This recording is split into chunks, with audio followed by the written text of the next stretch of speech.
Human welfare पढ़ रहे थे। माइक्रोब्स इन ह्यूमन वेलफेयर में पहले हमने ये देखा कि माइक्रोब्स का जो यूज़ होता है वो हाउस होल्ड प्रोडक्ट में किस तरीके से माइक्रोब्स का यूज़ किया जाता है, कर्ड बनाने में, दही बनाने में, ठीक है ना, और इडली डोसा ये सब बनाने में। फिर हमने इंडस्ट्रियल प्रोडक्ट देखे कि इंडस्ट्रियल प्रोडक्ट माइक्रोब्स का यूज़ इंडस्ट्रियल प्रोडक्ट में कैसे कैसे यूज़ किया जाता है। एंजाइम्स को बनाने में हमने देखा कौन कौन से माइक्रोब यूज़ होते हैं, ठीक है। हमने देखा कि ऑर्गेनिक एसिड्स को बनाने में कौन कौन से एसिड्स यूज़ होते हैं, कौन कौन से माइक्रोब्स यूज़ होते हैं ऑर्गेनिक एसिड को बनाने में। हमने ये देखा कि वाइन, बियर, इन सबका फर्मेंटेशन किस तरीके से किया जाता है, यानी कि इंडस्ट्रियल यूज़ इसका किस तरीके से किया जा रहा है माइक्रोब्स का, ये सारी चीज़ें देखी। फिर हमने ये भी देखा था, कल हमने पढ़ा था कि स्टेटिन्स क्या होते हैं, से क्वेश्चन बनकर आता है। स्टेटिन्स क्या होते हैं, साइक्लोस्पोरिन्स क्या होते हैं, स्ट्रेप्टोकाइनेज एंजाइम कौन सा है, ठीक है, लाइपेज एंजाइम का काम क्या है, किससे मिलता है, कौन से बैक्टीरिया से मिलता है, ये सारी चीज़ें हमने देखी थी। वहाँ पर वो सारी चीज़ें बेटा याद करने वाली जो कि आपको याद करनी होगी। आज हम लोग पढ़ेंगे सीवेज ट्रीटमेंट प्लांट। क्या आज हम लोग पढ़ेंगे sewage treatment, sewage treatment, sewage treatment. पहली चीज़ तो ये देखते हैं कि सीवेज होता क्या है। बेटा सीवेज क्या होता है, हमारे घरों से जो गंदा पानी निकलता है, बाथरूम से, हमारे घर के किचन से, हमारे घरों से जो गंदा पानी निकलता है जिसको हम सीवर कहते हैं ना, तो वो जो गंदा पानी हमारे घरों से निकलता है, बाथरूम वगैरह से निकलता है, उस पानी को कहते हैं क्या, सीवेज। यानी कि सीवेज का मतलब क्या है, municipal water, municipal waste water, या हम कहेंगे household water, household water. तो सीवेज क्या है, म्युनिसिपल वाटर है या household water. Municipal water वो जो कि घरों से निकल के सारा एक ही सीवर में होता हुआ पहुंचता है, म्युनिसिपल वेस्ट वाटर कहलाया जाता है। अब ये म्युनिसिपल वेस्ट वाटर जो है इसको हमने कहा कि सीवेज। अब ये म्युनिसिपल वेस्ट वाटर जो है, ये म्युनिसिपल वेस्ट वाटर में क्या होता है, ये म्युनिसिपल वेस्ट वाटर के अंदर होता है ऑर्गेनिक मैटर। बात तो समझना बेटा, म्युनिसिपल वेस्ट वाटर या हाउस होल्ड वाटर में होता क्या है, ऑर्गेनिक मैटर होता है। ऑर्गेनिक मैटर का मतलब क्या, ह्यूमन का एक्सक्रीटा, ह्यूमन का एक्सक्रीटा क्या होता है, ह्यूमन एक्सक्रीटा होता है। इसके अंदर क्या होता है, इस म्युनिसिपल वेस्ट वाटर के अंदर ऑर्गेनिक मैटर होता है, यानी कि ह्यूमन एक्सक्रीटा होता है। हम लोग इस ऑर्गेनिक मैटर को क्या कह सकते हैं, undigested matter, undigested waste, undigested waste, undigested waste. ये जो ऑर्गेनिक मैटर है इस सीवेज में, ये क्या है, अनडाइजेस्टेड वेस्ट है। इस अनडाइजेस्टेड वेस्ट, इस अनडाइजेस्टेड वेस्ट को डाइजेस्टेड में कन्वर्ट करना है, इस अनडाइजेस्टेड वेस्ट को डाइजेस्टेड में कन्वर्ट करना है, यही कहलाता है सीवेज ट्रीटमेंट। समझ गए, इस अनडाइजेस्टेड वेस्ट को क्या करना है, डाइजेस्टेड वेस्ट में कन्वर्ट करना है, डाइजेस्टेड वेस्ट में कन्वर्ट करना है। इसी को कहते हैं क्या, सीवेज ट्रीटमेंट। यही कहलाता है क्या, इसी को कहते हैं सीवेज ट्रीटमेंट। अब बात यहाँ पर ये आती है कि ये जो अनडाइजेस्टेड वेस्ट है, सपोज हम अगर बात करते हैं कि ये अनडाइजेस्टेड वेस्ट यानी कि ये ऑर्गेनिक मैटर हमारे घरों से निकलकर सीधे कहाँ पहुँच जाता है, नदियों में पहुँच जाएगा, यानी रिवर में पहुँच जाएगा, नदियों में पहुँच जाएगा, झरनों में पहुँच जाएगा, डायरेक्ट वाटर बॉडी में पहुँच गया, तो क्या होगा, अगर ये अनडाइजेस्टेड वेस्ट डायरेक्टली अगर ये अनडाइजेस्टेड वेस्ट रिवर में और लेक में पहुंच जाएगा, नदियों में पहुंच जाएगा, झरनों में पहुंच जाएगा, तो क्या होगा, अनडाइजेस्टेड वेस्ट जो होता है उस अनडाइजेस्टेड वेस्ट में बहुत सारे डिजीज कॉजिंग माइक्रोब्स भी होते हैं। इस अनडाइजेस्टेड वेस्ट में बहुत सारे हार्मफुल डिजीज कॉजिंग माइक्रोब्स भी होते हैं। समझ में आई बेटा? ये अनडाइजेस्टेड वेस्ट अगर डायरेक्टली रिवर और लेक में पहुंच गया तो इसके अंदर जो डिजीज कॉजिंग माइक्रोब्स होते हैं वो डिजीज कॉजिंग माइक्रोब्स जो हैं क्या करेंगे, वो डिजीज कॉजिंग माइक्रोब्स पानी की ऑक्सीजन को यूज करेंगे। क्यों यूज करेंगे? क्योंकि वो अनडाइजेस्टेड रिवर और लेक में अनडाइजेस्टेड वाटर को डाइजेस्टेड बनाया जा रहा है। बस समझिए, जब ये अनडाइजेस्टेड वेस्ट, हम लोग कहते हैं ना कि अनडाइजेस्टेड वेस्ट जो होता है ह्यूमन का एक्सक्रीटा, अगर हम लोग नॉर्मल बात करते हैं तो क्या ह्यूमन का एक्सक्रीटा या गंदा पानी, घरों का निकला हुआ गंदा पानी अगर नदी में पहुंच जाता है तो नदी का पानी क्या होता है, पॉल्यूटेड हो जाता है। हम लोग कहते हैं कि नदियों का पानी कैसा हो गया, पॉल्यूटेड वाटर हो गया। तो वहाँ पर बेटा जो गंदा पानी पहुँच रहा है, ह्यूमन का एक्सक्रीटा भी जिसमें है, तो ह्यूमन एक्सक्रीटा को डाइजेस्ट करने वाले बैक्टीरिया, ह्यूमन एक्सक्रीटा को डाइजेस्ट करने वाले बैक्टीरिया कहाँ पर हैं, इस पानी के अंदर होंगे। वो पानी में जो माइक्रोब्स होंगे वो माइक्रोब्स ऑक्सीजन का यूज़ करेंगे और अनडाइजेस्टेड मैटर को डाइजेस्टेड में कन्वर्ट कर देंगे। तो अनडाइजेस्टेड मैटर को डाइजेस्टेड मैटर में कन्वर्ट किया जा रहा है नदियों में और लेक में, तो ऑक्सीजन का यूज़ किया जा रहा है। अब जब ये ऑक्सीजन कौन सी ऑक्सीजन है, पानी में घुलनशील जो ऑक्सीजन होती है, जो नदियों में, नदी के पानी में जो घुली हुई ऑक्सीजन है वो ऑक्सीजन ही तो यूज़ की जा रही है अनडाइजेस्टेड को डाइजेस्टेड बनाने में, क्योंकि नदियों में अगर ऐसा हो रहा है तो जब पानी में घुलनशील ऑक्सीजन यूज़ हो जाती है तो फिर क्या होगा, जो एक्वाटिक एनिमल्स हैं, मछलियाँ वगैरह हैं, वो ऑक्सीजन की कमी के कारण मरने लगती हैं। यानी कि पानी में घुलनशील ऑक्सीजन यूज़ की जा रही है यहाँ पर, तो पानी में ऑक्सीजन हो गई कम, पानी में ऑक्सीजन हो गई कम, पानी में ऑक्सीजन हो गई कम। क्या हो गया, यूट्रोफिकेशन। ये क्या कहलाएगा, यूट्रोफिकेशन कहलाएगा। क्या कहलाएगा, यूट्रोफिकेशन। और यूट्रोफिकेशन से क्या, ऑक्सीजन हो गई कम, और ऑक्सीजन कम होने से जो एक्वाटिक एनिमल्स हैं, वो मर जाते हैं। बात समझ आ गई? हमने कहा कि सीवेज क्या है, म्युनिसिपल वेस्ट वाटर है जिसमें ऑर्गेनिक मैटर होता है।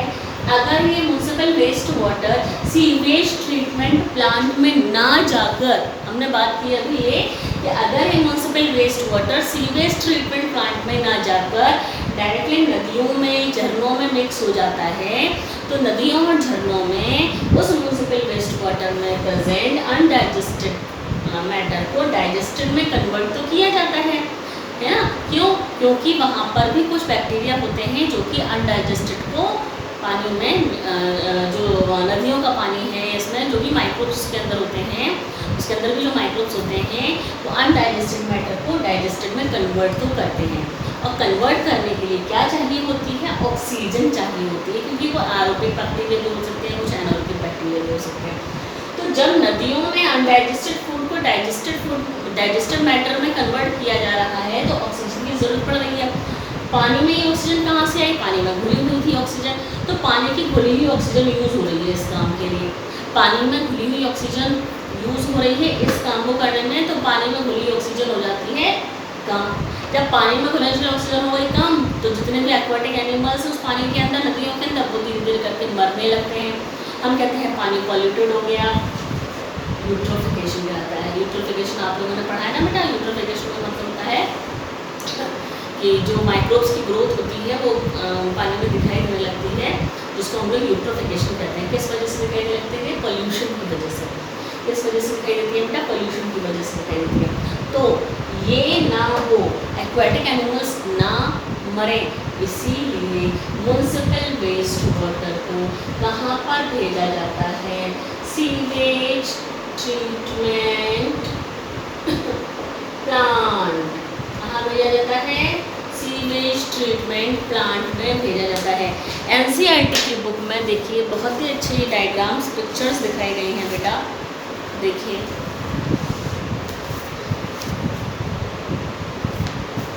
Sewage treatment plant, page number 185 पर ये फिगर दिखाई गई है। ये देखिए सीवेज ट्रीटमेंट प्लांट की फिगर, ये पिक्चर दिखाई गई है, अपर साइड से व्यू लिया गया है इसका। ये सीवेज ट्रीटमेंट प्लांट है इसमें, ठीक है। एक बार थोड़ा सा पढ़ते हैं एनसीईआरटी क्या कह रही है, देखिए फिर मैं आपको बताती हूँ। अब हम बात करेंगे कि सीवेज ट्रीटमेंट प्लांट में किस तरीके से सीवेज का ट्रीटमेंट किया जाता है ना, पहले हमने सुना। अच्छा एक चीज़ और मैं आपको बता देती हूँ, बहुत ही इम्पोर्टेंट चीज़ है। हम अभी ये बात कर रहे थे कि सपोज नदियों की बात कर रहे थे कि अनडाइजेस्टेड को डाइजेस्टेड में कन्वर्ट करने के लिए ये जो ऑक्सीजन यूज़ की जा रही है, पानी में घुलनशील ऑक्सीजन है। ये जो ऑक्सीजन यूज़ की जा रही है, यही ऑक्सीजन की मात्रा जितने पानी को जितनी ऑक्सीजन की मात्रा यूज़ हुई, ऑक्सीजन की जितनी मात्रा यूज़ हुई अनडाइजेस्टेड को डाइजेस्टेड में कन्वर्ट करने में, उसको कहा जाता है BOD, यानी biological oxygen demand. Biological oxygen demand यानी कि ऑक्सीजन की वह मात्रा, बायोलॉजिकल ऑक्सीजन डिमांड क्या है, ऑक्सीजन की वह मात्रा जो अनडाइजेस्टेड को डाइजेस्टेड मैटर में कन्वर्ट करने के लिए ज़रूरत होती है। ऑक्सीजन की वह मात्रा जो कि अनडाइजेस्टेड मैटर को डाइजेस्टेड मैटर में कन्वर्ट करने के लिए ज़रूरत पड़ती है, यानी कि पानी को साफ करने के लिए जितनी ऑक्सीजन की ज़रूरत पड़ती है वो बायोलॉजिकल ऑक्सीजन डिमांड कही जाती है। क्यों ऑक्सीजन की ज़रूरत पड़ रही है, क्योंकि वहाँ पर ऑर्गेनिक मैटर को डाइजेस्ट करने वाले बैक्टीरिया हैं। कौन से, एरोबिक बैक्टीरिया। एरोबिक बैक्टीरिया को ऑक्सीजन की ज़रूरत पड़ती है। एरोबिक बैक्टीरिया अनडाइजेस्टेड मैटर को डाइजेस्ट कर रहे हैं और एरोबिक हैं तो ऑक्सीजन का यूज़ तो वो करेंगे, तो सारी की सारी ऑक्सीजन को वो ख़त्म कर देते हैं। पानी तो साफ़ हो जाता है लेकिन ऑक्सीजन ख़त्म हो जाती है। तो नदियों में ये काम क्यों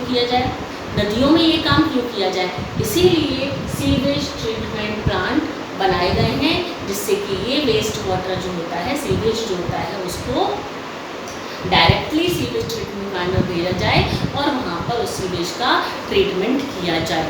ठीक है, हम लोग इसके स्टेप समझेंगे कि सीवेज ट्रीटमेंट प्लांट में क्या क्या स्टेप होते हैं। सीवेज ट्रीटमेंट प्लांट में क्या क्या स्टेप होते हैं। प्राइमरी ट्रीटमेंट होता है पहले, फिर सेकेंडरी ट्रीटमेंट होता है, फिर टर्चरी ट्रीटमेंट होता है। तो स्टेप वाइज चलते हैं, ठीक है ना, क्या चलते हैं, स्टेप वाइज चलते हैं हम लोग। इस चीज़ को हम लोग थोड़ा एनसीईआरटी से पढ़ते हैं कि एनसीईआरटी में क्या दिया हुआ है। देखिए पेज नंबर 183 पर दिया हुआ है माइक्रोब्स इन सीवेज ट्रीटमेंट। देखिए क्या लिखा है, we know that large quantity of waste water are generated every day in the city of town, है ना। ज़्यादातर हमें मालूम है कि शहरों में गंदा पानी निकलता ही है। A major component of this waste water is human excreta, और इस वेस्ट वाटर में ज़्यादातर क्या होता है, ह्यूमन का एक्सक्रीटा होता है, जिसको हम लोग ऑर्गेनिक मैटर कह रहे हैं। क्या कह रहे हैं हम लोग बेटा, इसको ऑर्गेनिक मैटर कह रहे हैं। This municipal waste water is called sewage. इसी म्यूनसिपल वेस्ट वाटर को क्या कहते हैं बेटा, सीवेज कहते हैं। It contains large amount of organic matter and microbes. हमें मालूम है कि सीवेज के अंदर बहुत ज़्यादा अमाउंट में माइक्रोब्स होते हैं, ठीक है। तो हमने कहा it contains large amount of organic matter and microbes. Sewage में क्या होता है, बहुत अधिक मात्रा में ऑर्गेनिक मैटर होता है और माइक्रोब्स भी होते हैं। अभी हमने बात की ना, ऑर्गेनिक मैटर तो होता ही है क्योंकि अनडाइजेस्टेड मैटर है, वो एक्सक्रीटा है ह्यूमन का। बाकी माइक्रोब्स भी तो होते हैं और सीवेज में, क्यों, क्योंकि माइक्रोब्स कौन से वाले, हार्मफुल, जो डिजीज़ कॉजिंग है, हमें पता है। Many of which are pathogenic, बहुत सारे माइक्रोब्स इस सीवेज के अंदर पैथोजेनिक होते हैं, यानी कि बीमारी पैदा करने वाले होते हैं। Have you ever wondered where this huge quantity of sewage और urban waste water disposed of daily. ये कह रहे हैं कि क्या आपको ये मालूम है कि ये डेली का डेली ये सीवेज कहाँ पर जाता है, कहाँ डिस्पोज किया जाता है। This can not be discharge into natural water bodies like river and streams directly. सीधे डायरेक्टली नदियों में नहीं छोड़ा जाता है इस सीवेज को। यू कैन अंडरस्टैंड वाई, और आपको मालूम है क्यों नहीं छोड़ा जाएगा। अभी मैंने आपको बताया कि अगर ऐसा होगा तो फिर मछलियाँ वगैरह सब मरने लग जाएंगी। Before disposal, hence sewage is treated in sewage treatment plant STPs, sewage treatment plants, to make it less polluting करने के लिए, क्योंकि सीवेज को लेस पॉल्यूटिंग करेंगे, सीवेज को लेस पॉल्यूटिंग यानी कि सारा का सारा उसका हार्मफुल माइक्रोब्स को हम लोग ख़त्म कर देंगे, तब जाकर उसको नदियों में पानी को छोड़ा जाएगा। Treatment of waste water is done by heterotrophic microbes. ये सीवेज का ट्रीटमेंट किसके थ्रू किया जाता है, कौन कर रहा है ये सीवेज का ट्रीटमेंट? माइक्रोब्स। कौन सा microbe? Heterotrophic microbes. Heterotrophic microbes होंगे तभी तो वो ऑर्गेनिक मैटर को खाएंगे, तभी तो वो सफाई करेंगे पानी की, ठीक है, प्रेजेंट इन द सीवेज, ठीक है। Treatment of waste water is done by the heterotrophic microbes naturally present in the sewage. This treatment is carried out in the 2 stages, primary treatment और फिर सेकेंडरी ट्रीटमेंट होता है और फिर tertiary treatment भी होता है बेटा इसका, ठीक है। तो यहाँ पर ये ट्रीटमेंट दिए हुए हैं, हम थोड़ा सा पढ़ते हैं ज़रा इसके बारे में कि कैसे ये ट्रीटमेंट होता है। हम स्टेप्स पढ़ेंगे, सीवेज ट्रीटमेंट के स्टेप्स।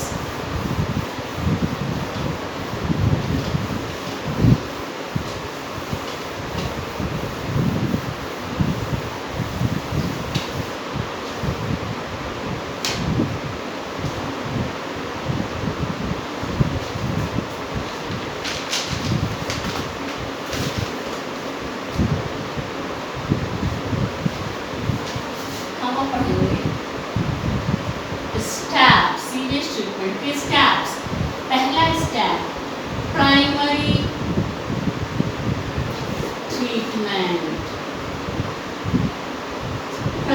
ट्रीटमेंट। बेटा प्राइमरी ट्रीटमेंट में पहली बात तो मैं आपको बताऊं कि प्राइमरी ट्रीटमेंट में क्या होता है। प्राइमरी ट्रीटमेंट मैन्युअली किया जाता है, यानी कि क्या होता है इसमें सीक्वेंशियल फिल्ट्रेशन होता है।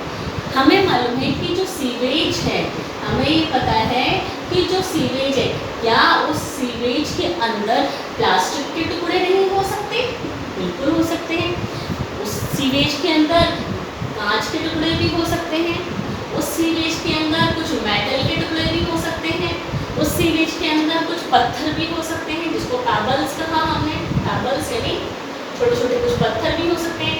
तो ये सारी वो इम्प्योरिटीज़ हैं, ये सारी वो अशुद्धियाँ हैं जो कि बड़ी बड़ी अशुद्धियाँ हैं जिनको कि अलग से पहले निकाला जाता है प्राइमरी ट्रीटमेंट में। तो प्राइमरी ट्रीटमेंट में हम इन सारी चीज़ों को फिल्टर करते हैं, सीक्वेंशियल फिल्ट्रेशन करते हैं। क्या करते हैं? सीक्वेंशियल फिल्ट्रेशन करते हैं इन सारी चीज़ों का। फिल्ट्रेशन, ये जितनी भी ये वाली ये अशुद्धियाँ होती हैं इनको ग्रिट कहते हैं बेटा। क्या कहते हैं? ग्रिट कहते हैं। इनको क्या कहते हैं बेटा? ग्रिट कहते हैं। जितनी भी ये अशुद्धियाँ होती हैं इनको क्या कहते हैं? ग्रिट कहते हैं। तो प्राइमरी ट्रीटमेंट में क्या किया जा रहा है? इन सारी प्लास्टिक को, ग्लास को, मेटल को, कागज को अलग अलग किया जा रहा है, मतलब फिल्टर किया जा रहा है सीक्वेंशियल फिल्ट्रेशन के थ्रू। सीक्वेंशियल फिल्ट्रेशन क्या होता है? पहले बड़े बड़े टैंक्स होते हैं। इसमें क्या होता है? सीवेज ट्रीटमेंट प्लांट में बड़े बड़े टैंक्स होते हैं, उसमें पहले बड़ी बड़ी जालियाँ लगी होती हैं, नीचे छोटी जालियाँ और पतली जालियाँ और पतली जालियाँ। तो उससे क्या धीरे धीरे पहले तो बड़े बड़े जो पीसेस हैं वो ऊपर रह जाते हैं, तो छोटे छोटे वाले नीचे रह जाते हैं, फिर उससे छोटे वाले नीचे रह जाते हैं। तो इस तरीके से ये सारा ग्रिड रह जाता है ऊपर जालियों पर और नीचे निकल के आता है क्या? सुपरनेटेंट। तो फिल्टर होके नीचे पानी आ गया, जो फिल्टर होके नीचे पानी आ गया वो कहलाता है सुपरनेटेंट। ये तो ऊपर रह गया। प्राइमरी ट्रीटमेंट में इन सारी चीज़ों को अलग कर दिया गया। प्राइमरी ट्रीटमेंट में इन सभी चीज़ों को अलग कर दिया गया। अब ये सुपरनेटेंट में क्या होगा? ये सुपरनेटेंट का होगा सेकेंडरी ट्रीटमेंट। ये सुपरनेटेंट बात समझ में आ रही है? प्राइमरी ट्रीटमेंट में क्या किया गया? इन सारी चीज़ों को, जिसको ग्रिट कह रहे हैं, क्या करें? ग्रिट। प्लास्टिक को, ग्लास को, मेटल को, कागज को, जो भी इस तरीके की अशुद्धियाँ, अगर बड़ी बड़ी जो अशुद्धियाँ होती हैं, बड़े बड़े पीसेस जो होते हैं, टुकड़े जो होते हैं इन सारी चीज़ों के, पहले इनको अलग कर लिया जाता है, ठीक है। जालियाँ लगी रहती हैं बड़े साइज़ की, छोटे छोटे पतली जाली, मोटी जाली, इस तरीके से ये सारी अशुद्धियाँ ऊपर रह जाती हैं, नीचे क्या रह जाता सुपरनेटेंट आ जाता है। तो हमने इन सब अशुद्धियों को दूर कर लिया। अब हमें क्या करना है, इस सुपरनेटेंट का सेकेंडरी ट्रीटमेंट करना है। सेकेंडरी ट्रीटमेंट में क्या किया जाता है, सेकेंडरी ट्रीटमेंट में हार्मफुल बैक्टीरिया को, हार्मफुल माइक्रोब्स को खत्म किया जाता है, हार्मफुल माइक्रोब्स को खत्म किया जाता है। सेकेंडरी ट्रीटमेंट में किस तरीके से करते हैं, देखिए एनसीईआरटी में लिखा हुआ है, थोड़ा पढ़ते हैं इसको। Primary treatment, this treatment step basically involve physical removal of particles large and small from the sewage through filtration and sedimentation। Sedimentation आप लोग जानते ही होंगे बेटा, कोई चीज़ नीचे सेटल डाउन हो जाती है, बैठ जाना है ना, बैठ जाना। मिट्टी को आपने पानी में घोला तो मिट्टी नीचे बैठ जाती है, वो उसका सेडिमेंटेशन हो गया। सेम इसी तरीके से इसमें भी सेडिमेंटेशन होता है। These are removed in stages, initially floating debris. Floating debris क्या है बेटा, फ्लोटिंग डिब्रीज सीवेज में ऊपर तैरने वाली जो डिब्रीज हैं, गंदगी, ऊपर तैरने वाली गंदगी, पहले फ्लोटिंग डिब्रीज को अलग किया जाता है। क्या किया जाता है, फ्लोटिंग डिब्रीज यानी तैरने वाली गंदगियों को अलग किया जाता है पहले। Initially floating debris is removed by the sequential filtration, ठीक है ना। Then the grit, soil and small pebbles are removed by the sedimentation. All solids that settle form the primary sludge। सबसे पहले क्या किया गया, जो फ्लोटिंग डिब्रीज थी, तैरने वाली गंदगी थी, सीक्वेंशियल फिल्ट्रेशन से उसको अलग किया गया। तो मैंने बताया था जालियाँ लगी रहती हैं, तो ये सब चीज़ें सेटल हो गई नीचे, ये सब चीज़ें सेटल हो गई। ये क्या कहलाएगा, प्राइमरी स्लज। क्या कहलाएगा, ये प्राइमरी स्लज, जो कि नीचे सेटल डाउन हो चुका है, ठीक है। डिब्रीज को फिल्टर कर दिया गया और प्राइमरी स्लज को सेटल डाउन कर दिया गया। All the solids that settle from the primary sludge and the supernatant forms the effluent, है ना। ये जो सुपरनेटेंट बचा, ये सुपरनेटेंट को क्या कहते हैं, इफ्लुएंट। क्या कहलाएगा, ये इफ्लुएंट कहलाएगा। ये सुपरनेटेंट जो बचेगा ये क्या कहलाएगा, इफ्लुएंट कहलाएगा बेटा। The effluent from the primary settling tank is taken for the secondary treatment. इस इफ्लुएंट का सेकेंडरी ट्रीटमेंट करा जाता है। सेकेंडरी ट्रीटमेंट में क्या करते हैं, सेकेंडरी ट्रीटमेंट में माइक्रोब्स को खत्म कर रहे हैं, हार्मफुल माइक्रोब्स को खत्म कर रहे हैं, ठीक है। देखिए, the primary effluent is passed, primary effluent जो कि यहाँ से निकल के आया है, सारी अशुद्धियों को दूर कर दिया। The primary effluent is passed into, यही है बेटा प्राइमरी इफ्लुएंट, इसकी बात कर रहे हैं। सेकेंडरी ट्रीटमेंट में इसका क्या हो रहा है, देखिए। The primary effluent is passed into large aeration tanks, figure 10.6। इस तरीके से देखिए किस तरीके से सीवेज ट्रीटमेंट प्लांट दिखाया गया है। Where it is constantly agitated mechanically and air is pumped into it. This allows vigorous growth of useful aerobic microbes into flocs, masses of bacteria associated with fungal filament to form mesh like structure। इस effluent को भेजा गया कहाँ पर, large tank में। इस large tank में छोड़ा गया किसको, माइक्रोब्स को, एरोबिक बैक्टीरिया। एरोबिक बैक्टीरिया ने कुछ फंगस के साथ मिलकर, कुछ फंगल फिलामेंट के साथ मिलकर क्या बना लिया, फ्लॉक्स। याद रखिएगा, फ्लॉक्स पूछा जाता है कि फ्लॉक्स क्या है। फ्लॉक्स एरोबिक बैक्टीरिया और फंगल फिलामेंट का मिक्सचर है, जो कि मैश लाइक स्ट्रक्चर बन गया है, वो फ्लॉक्स कहलाता है। फंगल फिलामेंट और जो बैक्टीरिया हैं, यानी कि जो एरोबिक बैक्टीरिया हैं, उनका mixture.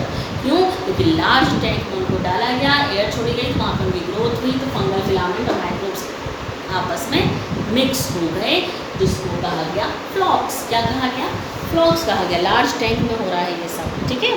While growing these microbes consume the major part of the organic matter। बिल्कुल ठीक बात है। जब ये ग्रो कर रहे हैं, ये फ्लॉक्स ग्रो करेगा, तो एरोबिक बैक्टीरिया है, क्या करेगा, ऑक्सीजन को यूज़ करेगा। क्या करेगा, ऑक्सीजन को यूज़ करेगा। While growing these microbes consume the major part of the organic matter in the effluent। organic matter को यूज़ करेगा। This significantly reduces the BOD of the effluent और BOD कम हो जाएगी। BOD refers to the amount of the oxygen that would be consumed if all the organic matter in 1 liter of water were oxidized by the bacteria। BOD अभी मैंने आपको बताया ये treatment तब तक करते रहते हैं जब तक कि BOD रिड्यूस नहीं हो जाती। समझ आ रही है? BOD क्या है? 1 लीटर पानी की बात करते हैं अगर, तो BOD का मतलब क्या है? 1 लीटर पानी को साफ करने में, 1 लीटर पानी को साफ करने में जितनी ऑक्सीजन की ज़रूरत पड़ती है एरोबिक बैक्टीरिया को, जितनी ऑक्सीजन की ज़रूरत पड़ती है उसको कहते हैं बायोलॉजिकल ऑक्सीजन डिमांड। ये पूछा जाता है बायोलॉजिकल ऑक्सीजन डिमांड क्या है। ठीक है बेटा, तो जितनी ऑक्सीजन की ज़रूरत पड़ती है उसको कहते हैं बायोलॉजिकल ऑक्सीजन डिमांड। ठीक है बेटा, the sewage water is treated till the BOD is reduced. Sewage का ट्रीटमेंट तब तक करते हैं जब तक कि BOD बिल्कुल कम नहीं हो जाती। The BOD test measures the rate of uptake of oxygen by microorganism in a sample of water and thus indirectly BOD is a measure of organic matter. BOD is a measure of organic matter present in the water. The greater the BOD of wastewater, more it is a polluting potential. BOD जितनी कम होगी पानी की, BOD जितनी कम होगी, BOD जितनी कम होगी पानी उतना साफ होगा। BOD ज़्यादा होगी, BOD अगर ज़्यादा होगी तो पानी पॉल्यूटिंग होगा। ठीक है ना? तो सीवेज का ट्रीटमेंट तब तक करते हैं, सीवेज का ट्रीटमेंट तब तक करते हैं जब तक कि BOD रिड्यूस नहीं हो जाती है। BOD ज़्यादा यानी पानी गंदा, पानी पॉल्यूटेड। ठीक, Once the BOD of sewage or wastewater is reduced significantly, the effluent is then passed into a settling tank where the bacterial flocks are allowed to sediment। एक बार अगर मतलब ऑर्गेनिक मैटर को डाइजेस्ट करते जा रहे हैं, bacteria digest करते जा रहे हैं, एरोबिक बैक्टीरिया हैं वो ऑर्गेनिक मैटर को ख़त्म करते जा रहे हैं। ऑर्गेनिक मैटर को ख़त्म करने में क्या हो रहा है? ऑक्सीजन को यूज़ करते जा रहे हैं। तो एक बार BOD अगर कम हो जाती है, पानी की BOD अगर कम हो गई, समझ पानी साफ होने लग गया, तो अब क्या करते हैं? उस पानी को एक दूसरे लार्ज टैंक में डाल देते हैं।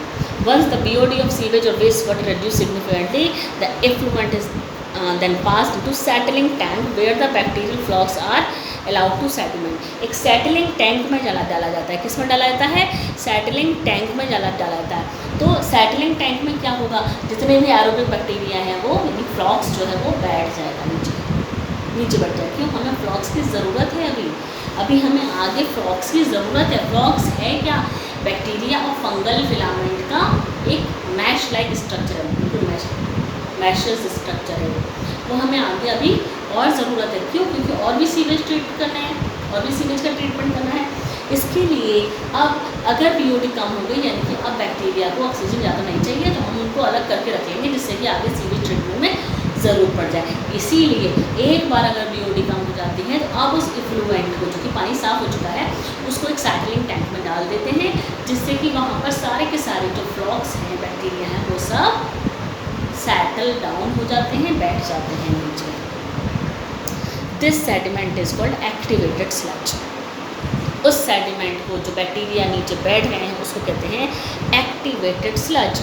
A small part of activated sludge is pumped back into the aeration tank to serve as the inoculum। देखिए लिखा होगा inoculum। एक्टिवेटेड स्लज क्या है? जो सेटलिंग टैंक में वो बैक्टीरिया बैठ गए हैं, बैक्टीरिया का फ्लॉक जो है वो जो सेटल हो गया है उसका थोड़ा सा पार्ट लेके हम एरेशन टैंक में डाल देते हैं। एरेशन टैंक में उस फ्लॉक को डालने से क्या होता है? अब वो इनोकुलम का काम करता है। इनोकुलम का काम मतलब अब वो पूरे के पूरे पानी को धीरे धीरे, मतलब इनोकुलम मतलब थोड़ा सा बैक्टीरिया का पार्ट है, वो ग्रोथ करके बहुत बड़ा पार्ट बना देगा जिससे कि पानी को साफ करने में हेल्प मिलेगी। ठीक है। The remaining major part of the sludge is pumped into large tank called anaerobic sludge digester. तो बाकी का जो बचा थोड़ा सा फ्लॉक हमने एरेशन टैंक में डाल दिया, बाकी जो बचा उसको एनाएरोबिक स्लज डाइजेस्टर्स में डाल देते हैं। Anaerobic sludge digesters Here other kind of bacteria which grow anaerobically digest the bacteria and the fungi in the sludge. Anaerobic sludge digester में क्या होता है, बाकी के जो एनारोबिक बैक्टीरिया जो बचे हुए होते हैं वो सब डाइजेस्ट हो जाते हैं, खत्म हो जाते हैं। During this digestion bacteria produce a mixture of gases such as methane, hydrogen sulphide and carbon dioxide. और जब एनारोबिक बैक्टीरिया को खत्म किया जा रहा है तो ये सारी गैसेज निकल रही हैं वहाँ से, हाइड्रोजन सल्फाइड निकल रही है, कार्बन डाइऑक्साइड निकल रही है, और इसी से क्या बनती है, बायोगैस। इसी से क्या बन रही है, सीवेज ट्रीटमेंट प्लांट के बाद जो ये एनारोबिक बैक्टीरिया को ख़त्म किया जा रहा है, इससे गैस निकल रही है। वो गैसेस में हाइड्रोजन सल्फाइड है, मीथेन है, तो ये क्या बन रही है, एक तरह से biogas, and then can be used as a source of energy as it is inflammable.